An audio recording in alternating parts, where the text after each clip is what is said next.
in emergency care.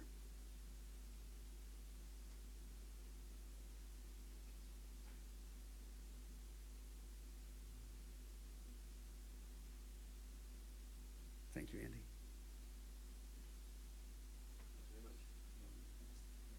Oh yeah, those kind of newsletters there. Seems like the right time to be starting to talk about alcohol on a Friday afternoon. Everybody's, I'm sure, done pretty well getting to this stage. So,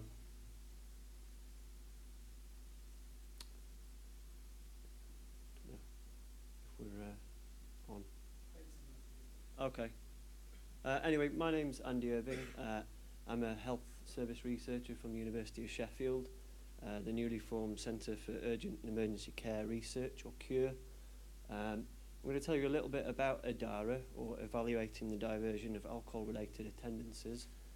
It's a large multi-centre study which started January last year. We've been busy all of 2016 doing a lot of the ethics and governance setup. So also, just to set your expectations for this presentation, we don't have any shareable data or findings just yet. You might be pleased to hear that, actually.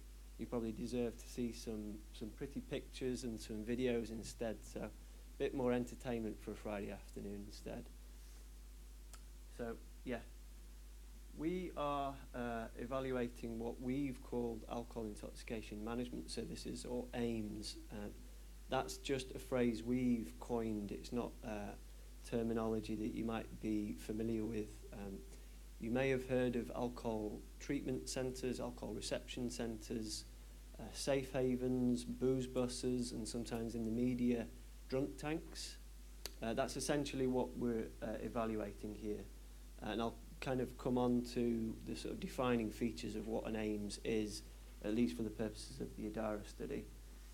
I just wanted to highlight there that I'd not kind of used a photo of some poor unsuspecting user of one of these services. That's actually Joanne, our ethnographer from Cardiff University, doing her... Really? Yeah, well, you know, she went there, she's been doing some visits. She's doing 3 case studies, Cardiff being one of them. She's there in the Cardiff Alcohol Treatment Centre doing one of her 4-month-long non-participant ethnographic case study bits of work. Also, just wanted to highlight my Twitter handle there, IrvingAD82, and the CURE Twitter there as well. I haven't managed to get round and speak to any or many people because I've only just come today, but I do find it's a useful way of connecting with people and sharing ideas and other presenters. So please tweet, and I'm sure the organisers would like you to use the hashtag IRCP 2017. I think so. There you go. Okay, so that's just the legal bit. IDARA is funded by the National Institute of Health Research. Clicked on that. And they're just some of the people, involved in the study. I won't go through them all. I just wanted to highlight our Chief Investigator, Professor Simon Moore at Cardiff University, in the Violence Research Group there. And his colleague, you might have heard of, Professor Jonathan Shepherd. Some of his field experiments have been influential in changing the licensed trade's use of glass to polycarbonate plasticware to reduce facial glass injuries, things like that. I think you heard from Alicia O'Cahorn a couple of days ago in the ALF as well. Not IDARA related, but I also work with Jeanette Turner, also at CURE, working on Phoebe with Jeanette. So if I have any time at the end, I might just mention a bit more about that. So there's the legal part. So I guess it's unfortunate that I haven't been here over the past few days. I would imagine that alcohol has been mentioned before, and the impact that alcohol has on unscheduled care. If it's not, then here it is. Here are just some of the kind of the headline statistics, if you like. The first there from an NHS report 2012. It looks right. So they estimated that 1.4 million ambulance journeys were alcohol related, which accounted for 35% of the overall volume in 2011-12, I should imagine. And up to 70% of ED attendances at peak times are alcohol related. That statistic is often attributed to Colin Drummond and Co. at King's in London. It's actually quite an old reference from 2003, but there's a more recent piece of work by Dorothy Newbury Birch and Co. 2012 done in Newcastle, Royal Victoria Hospital, and they actually found a very similar peak in ED attendances related to alcohol, and they actually breathalyzed people, so that's kind of a verified way of measuring. And they're just some of the economic costs there.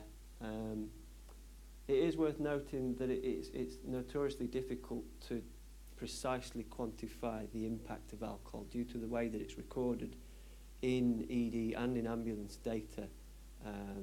When people present at ED, if they do walk in, then people booking them in sometimes would use the kind of quite broad code of poisoning, which of course could be acute alcohol intoxication, but could be a wide range of other things.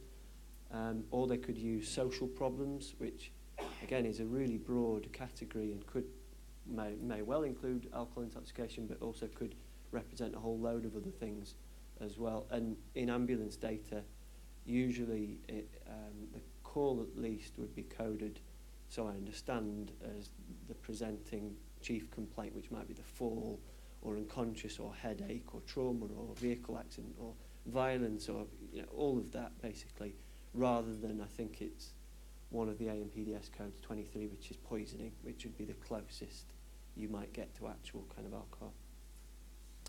It's quite interesting actually, if you do that picture there's from Manchester Evening News a few years ago. Somebody's smiling, you might recognise it.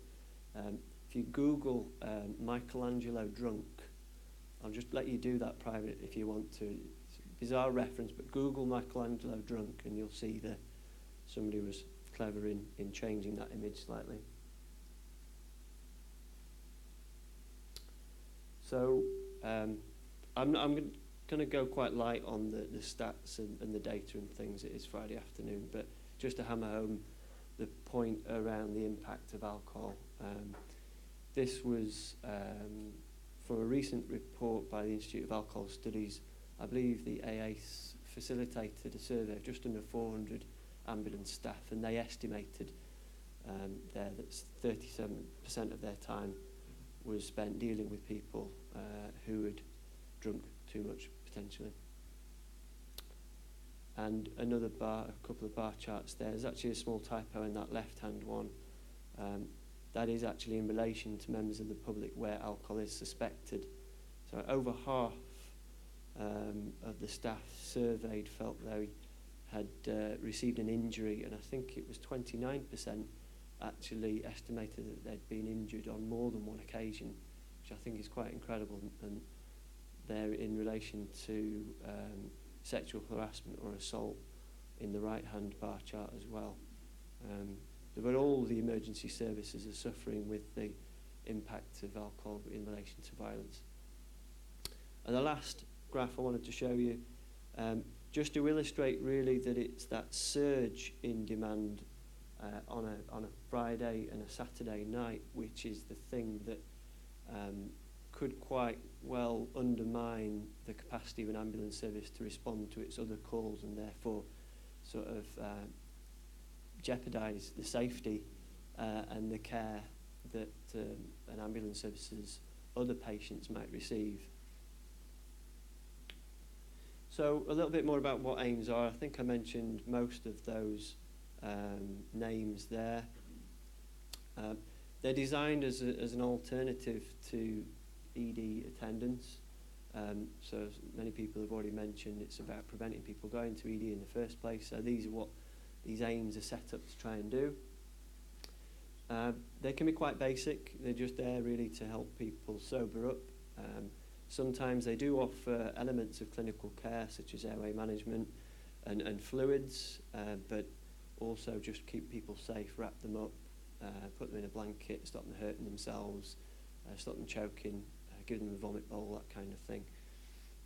Generally staffed by nurses, paramedics, police, volunteers, and not necessarily led by ambulance services, but they're very relevant for the ambulance service because you kind of stand to gain quite a lot if this cohort of patients are taken out of your regular workload on a Friday and Saturday.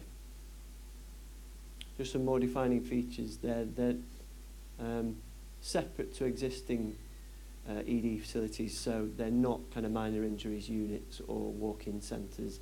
They are specifically for people with acute alcohol intoxication, and that's one of the reasons why we added that sort of defining feature is that obviously in this audience there are people from Australia and Canada and the US, and from what we understand there are sort of similar services set up in Perth, Washington, Calgary, Toronto, Ottawa. From what we understand, they're more for dependent and chronic drinkers as a diversionary service that would link people into other social care services as well. They're not, at least they are different to the UK context. These aims are primarily for people, for the high episodic kind of alcohol users at weekends rather than people with the complex needs associated with alcohol use disorders. So essentially we set up to find out if these aims work from a number of different perspectives. We're split between Cardiff University and the University of Sheffield, where I'm from. We in Sheffield are taking on elements of workstream 1, 2 and 3, which is focused on the user's views. So I'm visiting these services and trying to recruit people to telephone interview, doing paper surveys. We're also actually this month sampling from our sites respective EDs to find out what the patients of those hospital EDs think about their clinical and waiting environments. In EDs where there is an AIMS in the locality, and in EDs where there isn't an AIMS in their locality, to see if there's any difference, i.e. in taking people out of an ED, does it improve the care for other patients? Cardiff are more focused on the ethnographic work, interviewing staff and other stakeholders in the nighttime economy. So we're a non-randomised comparison of 6 towns and cities, like I say, with an AIMS to 6 towns and cities without, and that's our general site map there.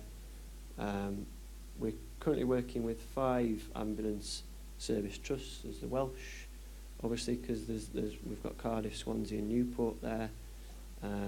North West, of course, North East, Yorkshire, East Midlands.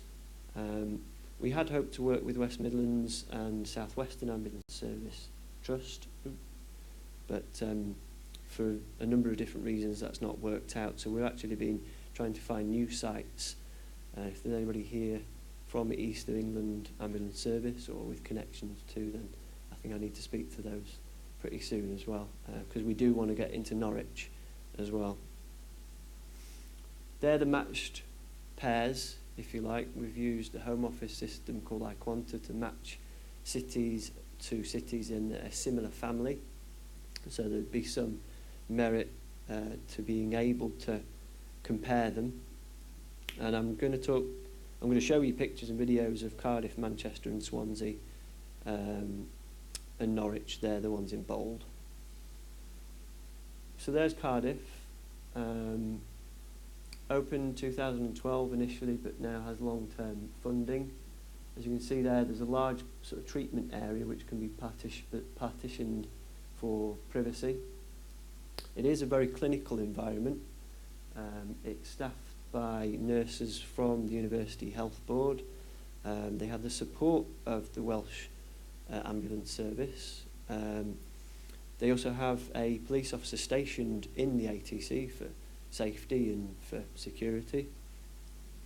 And yeah, one of the interesting things about the ATC is actually TAFE, which is an open access substance misuse support service. And they actually take the names and numbers of people who pass through the ATC, and within, I think, a 72-hour period, they get a call from one of these people from TAFE a sort of welfare check, find out if they're okay. Was it a one-off alcohol intoxication episode, or is there some long-term problems there? And that is different, not something that I've seen in any of the other ones that we know about, at least. So this is the Manchester Safe Haven, a bit of a different one, and there's a short video I found, which I thought save you listening to me for a minute.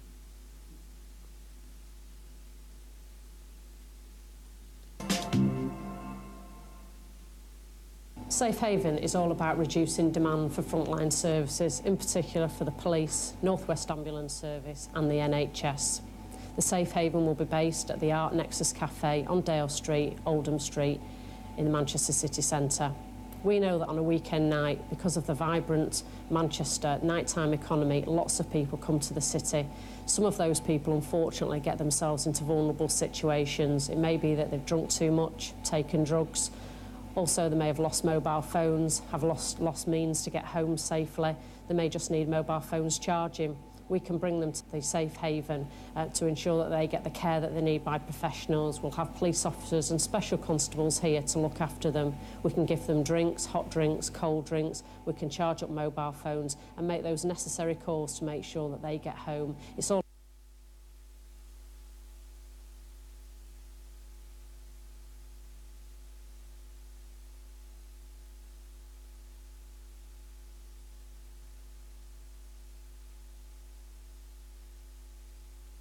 Manchester nighttime economy, lots of people come to the city. Some of those people, unfortunately, get themselves into vulnerable situations. It may be that they've drunk too much, taken drugs. Also, they may have lost mobile phones, have lost means to get home safely. They may just need mobile phones charging.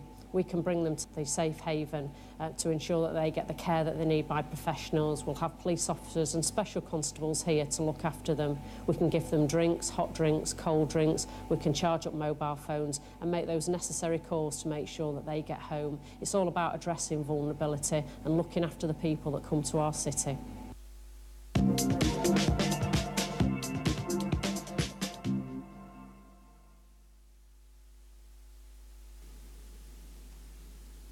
So obviously a bit of a promo video there, but I just wanted to show it to illustrate the kind of the variation in the types of aims that exist in the UK at the moment.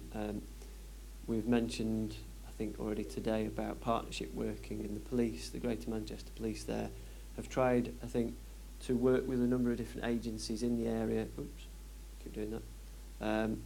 So that people can just be walked down into the cafe. Like I say, obviously it's not a clinical area, but they can manage somebody's basic needs, provide a vomit bowl, a bit of water, and often that's really all that's required. So yeah, that's just one of the examples. Next, I wanted to show you the Norwich SOS bus. It's another video. We've got the lovely Fern Britton there of Good Morning. Tried to indicate those red little arrows where it can go up to, and then if it can be played from the second arrow to the third arrow. Now, over the last couple of weeks, we have met some very special people who do incredible work for their local community. People like the 40 volunteers who work on the SOS bus in Norwich. This street in Norwich looks like any other in a city centre on a Saturday night, but it's faced more than its fair share of trauma. Because the River Wensum lies right in the middle of the city's nightlife, this dangerous cocktail of too much alcohol and deep water has meant that many a night has ended up in tragedy. Since 2001, 5 young men have died from drowning in this river after heavy nights of drinking. Colin Lang, a retired youth officer for 32 years with Norfolk Police, felt these deaths might have been avoided if the right kind of help was made available.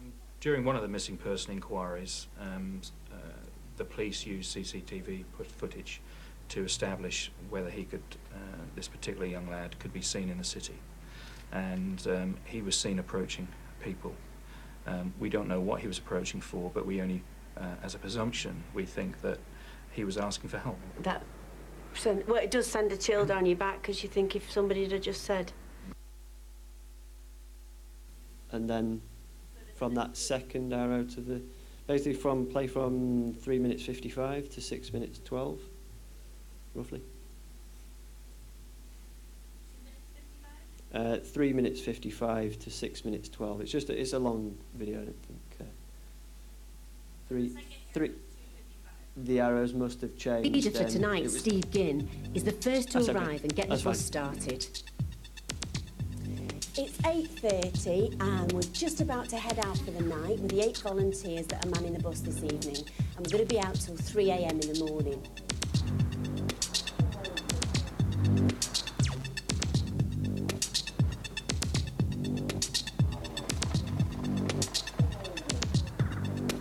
While the SOS bus gets ready for its first visitors, Norwich Police are preparing for a busy Saturday night. Make use of the SOS bus.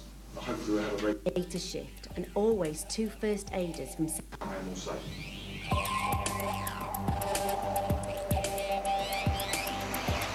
There are 40 volunteers working on a rota of 8 a shift and always 2 first aiders working on a rota. There are 40 volunteers. Scrap it. It's unfortunate. There are 40 volunteers working on a rota we know of 8 that a shift pretty well. and always 2 first aiders. I just wanted to ram that point home. Everyone on the team has been trained to cope with what could be potentially dangerous situations. Crew on tonight, and Sally is part of our team tonight, so she's going to be watching and listening and talking to people all through the evening. The team has set up their base at the bottom of Prince of Wales Road. This is the centre of what they call the nighttime economy. All the pubs and clubs line both sides of the road down to the river. This is Sierra Romeo to control. Radio check, please. Over. Yes, Sierra Romeo, come through loud and clear, loud and clear. Thanks very much. Have a good night. The bus, the police, the bars and the clubs are all linked by radio, so everyone can talk to each other. Chicago Rock Cafe to SOS bus. Chicago Rock Cafe to SOS bus. Yeah, we're just requesting the SOS bus for a lady who's quite drunk just outside our club here. That's fine. We'll send a unit up to you straight away. Be about 5 minutes. It's the first shout of the night. It's still early, only 9:30, but 2 women have already been brought out of a bar onto the pavement. The SOS volunteers work quickly to get both of them into the recovery vehicle and back to the bus for assessment. So we're here on the lively streets of Norwich. Yes, it's getting a little bit hairy at this time of night. At the moment, there's only been a few people sort of playing up, which we've dealt with quite positively so far. Apart from that, yeah, we're looking very positive. How does the... That's okay. Great. I always love the way the police officer describes it as lively. The vibrant nighttime economy. It's bloody mayhem. It's chaos. It's horrible. I don't know. Anyway, yeah, they use those kind of euphemisms for it. So that's the SOS bus. Just to be honest and clear, we're not yet confirmed as working with the SOS bus in Adara. We're keen to engage them. They're one of the sites, the new sites that we hope to recruit to the study. We want them because they claim to be one of the first sort of services of this kind. They're an example of one of the mobile units, and we've got some static and some mobile, so we can see the different models of aims and test and think about that. They've got St John's, they've got East of England paramedics, volunteers and security guard there. Like a lot of the others, open on Fridays and Saturdays, and other key times like bank holidays, that kind of thing. And the last video about Swansea Help Point.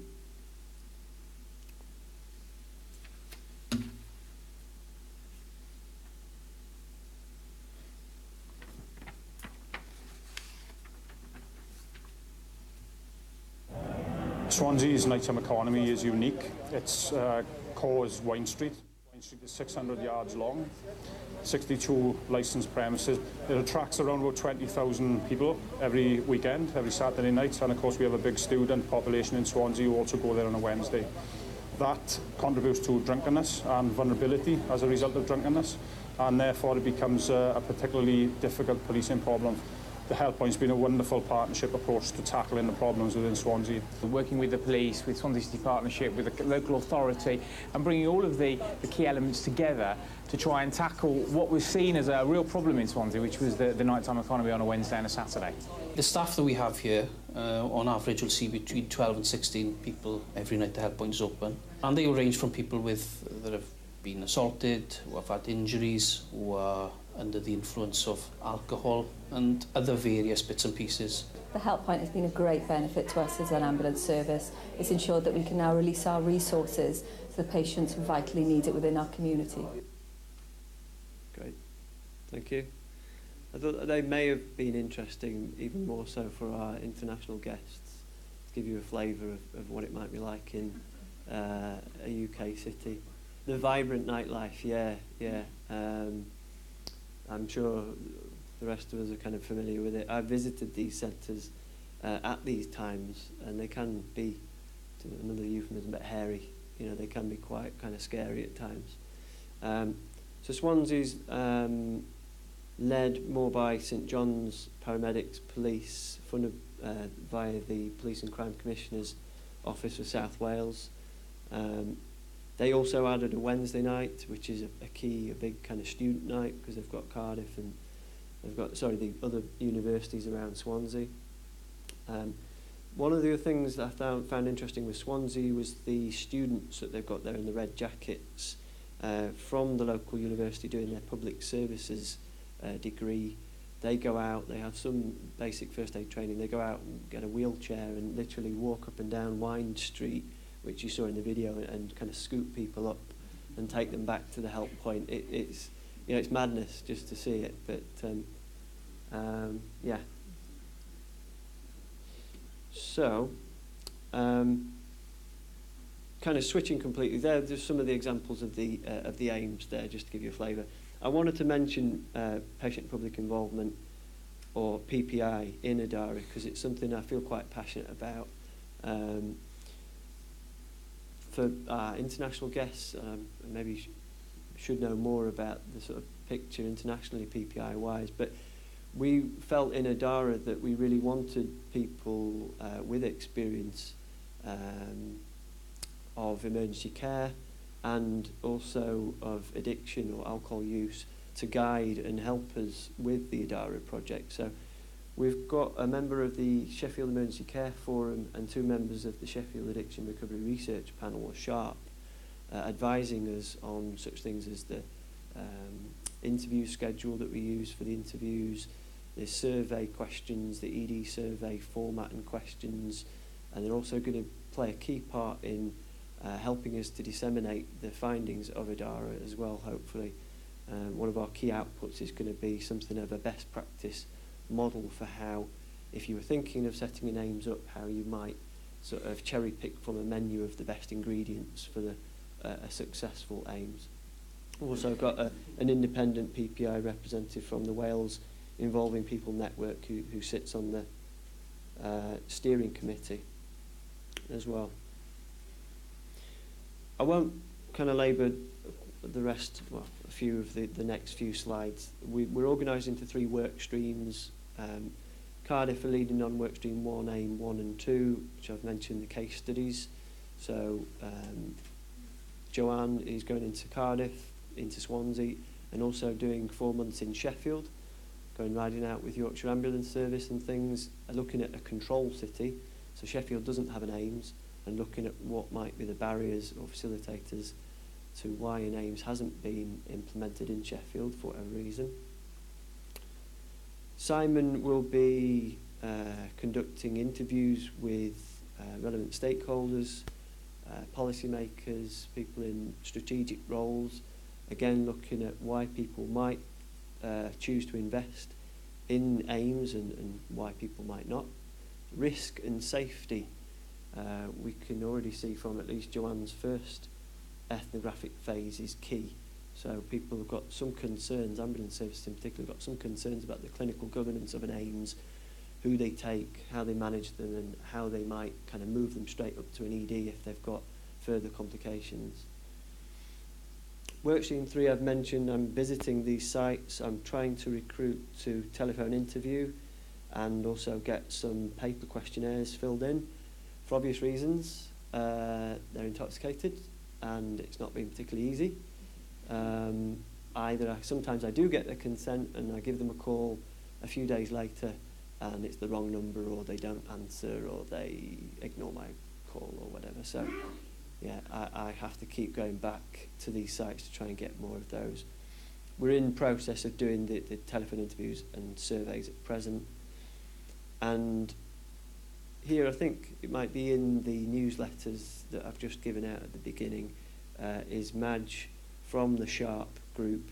And I just wanted to show that as a concrete example of where the PPI group has had a clear impact in steering the Adara project away from asking what they thought was an inappropriate question around financing somebody's stay at an Ames. Workstream 1, aim 4 is the ED survey. So in our 12 sites, there in all 12 EDs, we're running a survey to find out, is there a difference between people's perceptions of that ED environment in our control and in our intervention sites. We're also asking Picker Institute, who run a almost kind of biannual A&E ED survey for their data, because they ask quite an interesting question about whether patients feel threatened whilst in the ED, so we want their data on that survey question in particular. Workstream 2 is a lot of data. We've done huge applications to NHS Digital, which was Health and Social Care Information Centre, for hospital episode statistics, attendance, admission and critical care data. Our primary outcome of interest is overall volume of ED attendance, but that data set should give us a load more information to test a number of other things. We're asking our 5 ambulance services for all their call data, roughly from the city limits, calls originating within the cities from 2010 onwards. We're going to have a huge amount of data, hopefully, to work with. I'm not a statistician. We've got some clever bods in our statistics group and our Health Economics Decision Science unit to help us with that. And also, sorry, I should have mentioned, we want in ambulance services hopefully to provide us with some data on their assaults, incidents of abuse and physical assault as well. And Workstream 3 is primarily the health economic decision science stuff, so are they cost effective? Again, using standard publicly available kind of tariffs on A&E attendance, admission and patient journeys, ambulance journeys and so forth. So I said I'd whip through. We started at the beginning of last year. I've ploughed through a mountain of paperwork, and all I've got to show for it is a handful of interviews and a handful of completed surveys so far, if I'm honest. So we've got a year and a half to rectify that, and I'm sure we can do that. And our findings are anticipated in 2018. There's just another one of Joanne there with a sick bowl.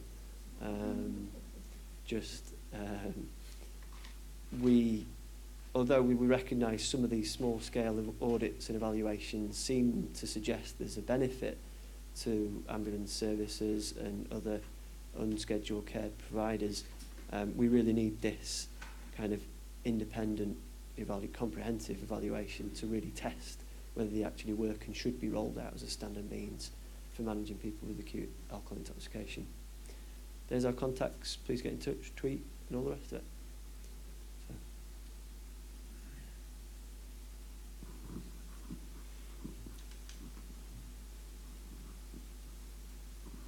So I think this is great. I don't know why we do it in the States, but as an EM physician, I'm concerned about what type of screening you provide for these individuals to rule out hypoglycemia, to rule out head injuries. This is a susceptible population, and are you performing these at these aims? I saw one look clinical, but the other one looked more like a coffee house. And what type of screening is going on? Yeah, I don't separate myself. I'm the researchers go in and see these services, so I'm not involved in the clinical care.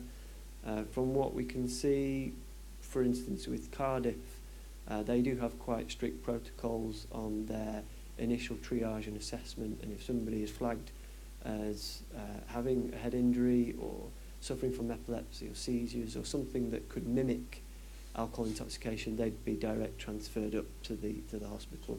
But clinical governance and risk is something that we are keen to know more about ourselves, actually. And what about the ambulances now transporting to a non-clinical facility? Is that an issue in England or UK?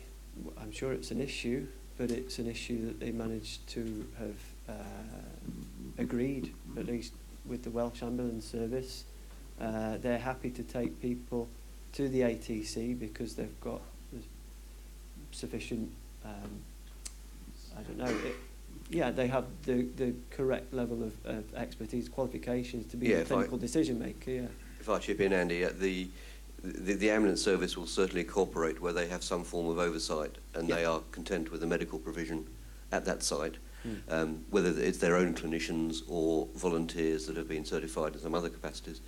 It's a minefield of governance, as you so quite rightly point out. All you need is one thing to go wrong and the whole system falls apart. So most ambulance services are very keen that these sorts of facilities are instigated and are successful, but getting everybody to cooperate and contribute to the safety of it is really quite difficult because it does involve funding. Just willing volunteers is not enough. We have street pastors, pastors as they're called, that go out and they're very well-meaning. They want to befriend people and make sure they're safe, but they cannot look after their clinical needs. And as you say, ambulance services taking to a non-clinical facility, I don't think is a starter, but we would happily convey to a facility that we know has a good level of clinical care, and the ambulance service has been the forerunner of running some of these systems, not necessarily the ones in the study, where the ambulance service sees the benefit and it's a question of providing oversight and care for the people while they sober up, and of course the clinical screening can be done at that early stage with BM testings and head injury assessments and the rest of it. Yeah.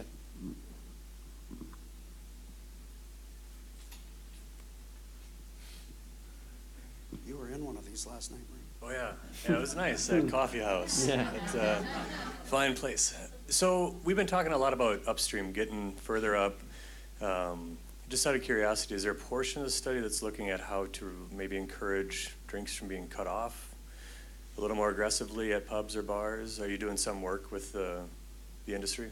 Not within Adara, but I perhaps should have mentioned one of the other collaborators, Professor Petra Meyer, and co at the University of Sheffield, have been instrumental in the minimum unit price policy work. That's more their kind of area of challenging some of the licensing practices and the outlet density. There's a study actually going on at the moment around outlet density and the links with harm and A&E attendance. I would personally love to as well. My background is drug and alcohol treatment, frontline services and management, and education and sort of going upstream and sort of trying to reduce the numbers that actually end up in these aims would be ideal. But within the scope of Adara, no.